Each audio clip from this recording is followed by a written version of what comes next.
Are you tired of being held back by misconceptions and bad advice in Valorant? Well, we're tired of it too. And that's why today, we'll debunk the most widespread lies you've been told and provide you with the real strategies that top players use to dominate the game. We'll cover everything from movement mechanics to handling Smurfs and optimizing utility usage. As you watch, you'll discover essential tips, techniques, and secrets that'll help you outsmart your opponents and level up your gameplay. So stick around, and by the end of this video, you'll be well equipped to filter out all the lies and climb up the ranks like never before. And for everything else you need to climb ranks and improve fast, there's SkillCapped. You will not only learn the basics like crosshair placement and clearing angles properly, but also more advanced concepts like getting more multi-kills and repositioning. These courses have been getting 5-star reviews from users just like you, raving at how helpful they are. That's not all though.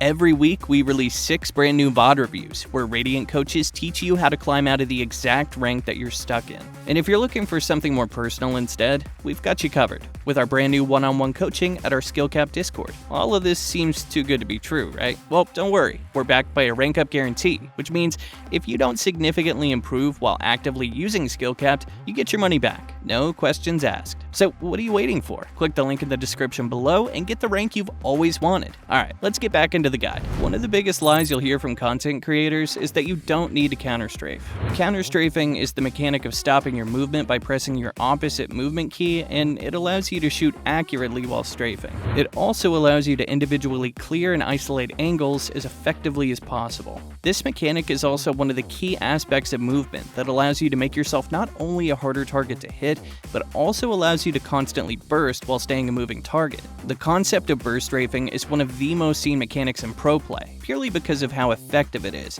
And if you haven't already, you need to learn how to do this and implement it into your own gameplay as soon as possible. Another constant thing that people are told is you should not dodge games. I believe it's actually the opposite. There are a ton of situations where dodging is probably the best decision. Now, I'm sure most of you guys have loaded into a game and seen 4 insta-lock duelists, or even had a teammate who's already trolling while an agent select. And it's always going to be the better decision to take the -3 penalty for dodging a game over wasting 40 minutes of your time and ending up losing -20 instead. This can also help you with your mental state, because if you have a teammate that trolls you your first game of the day, you might end up tilted, resulting in you performing worse than usual for the rest of your games. Now, I'm sure many of you guys have probably run into Smurfs before, but if you believe that they are purely the reason you cannot rank up, then you're sadly mistaken. The reality of smurfing is that it happens in every game, and there's no escaping them, but they don't actually do anything special. What I mean by this is that the biggest advantage that Smurfs have over you is confidence and better mechanics. So the key to beating them is letting them play into your hand. Most Smurfs have very fragile egos, and are typically playing in a lower rank to feel better about their skill level, so the fastest way to beat them is to tilt them. You should also realize if they're mechanically better than you, buying weapons like the Judge or the Odin is typically a pretty easy way to tilt them.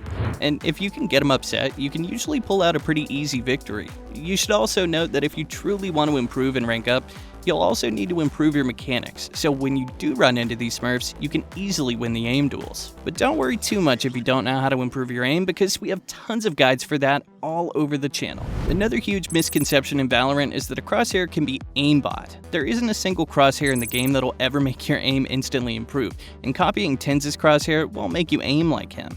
I repeat, will not make you aim like him. In fact, constantly changing your settings could negatively impact you if you aren't getting used to them. However, crosshair settings can definitely be optimized to slightly help your gameplay.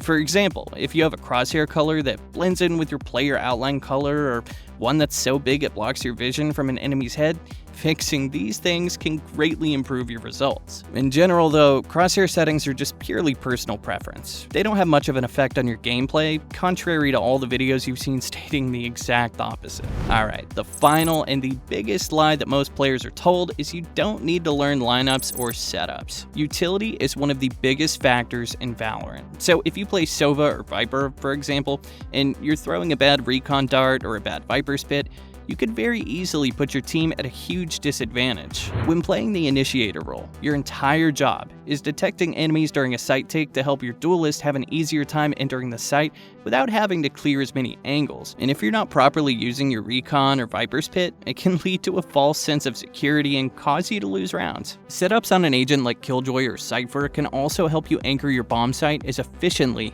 as possible. Playing off your utility is so effective that even if you do decide to play retake, you can deal tons of chip damage, and that can make for an easier retake for your whole team. Now, the moral of the story here is that if you are going to play an agent, make sure to learn how to play them as efficiently as possible. As an anchor, your job is to get at least 2 frags, or get 1 frag and survive for rotations. We'll teach you everything you need to know about mastering your mechanics, so you can start playing at an immortal level in no time. This was just a glimpse of what we have to offer though. Over at SkillCapped, we've got you covered with dozens of tailor-made courses that'll teach you everything you need to know about climbing in Valorant. Along with this, we also upload tons of VOD reviews each week that our coaches record from looking at players that are just like you. So instead of just paying for one $200 coaching session on some other platform, you can get access to hundreds of sessions for just a few bucks. And not only that, but our coaches are also on the ready in our Discord to take a look at your gameplay and tell you exactly what your issues are. If by chance you don't find value from all the other things on our site, remember, we have a money-back guarantee. You can use the link below for a discount on your purchase today. And other than that, we here at SkillCapped want to thank you all for watching, and we'll catch you in the next one.